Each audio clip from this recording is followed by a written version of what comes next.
Sir இந்த ஆப்பிரிக்கானாலே Kalahari டெசர்ட்ல அங்க இங்கன்னு இந்த மாரி மக்கள் நெறைய பேர் வாழ்றாங்க.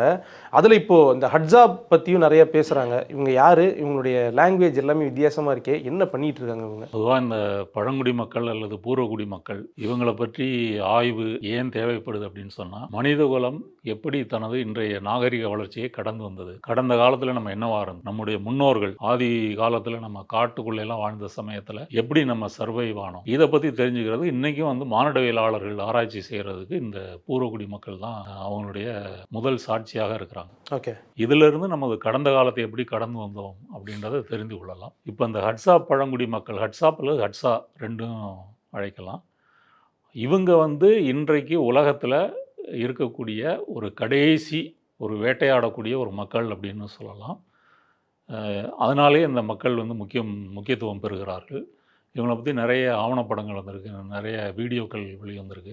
செய்தியிலயும் இவர்கள பற்றி அடிபட்டிருக்குது. ஆனா முன்ன இருந்தது மாரி ஒரு வெளி உலக தொடர்பு இல்லாம, வெளி உலகத்தோட துண்டிக்கப்பட்ட நிலையில இன்னைக்கு இல்ல.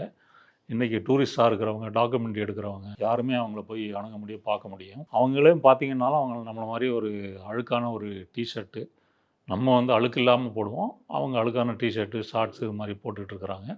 அந்த மாரி ஒரு தங்களுடைய பொருட்களை கொடுத்து பண்ட பரிவர்த்தனை செய்து, இந்த மாரி குறைந்தபட்ச தேவைகளை பெறுகின்ற ஒரு வழக்கம் வந்து இருக்கு. ஆனாலும் இன்னைக்கும் அவங்க வந்து ஒரு அந்த வேட்டையாடுகின்ற வேலையை மட்டும் தான் செய்து உயிர் வாழுகிறார்கள். அது வந்து உண்மை.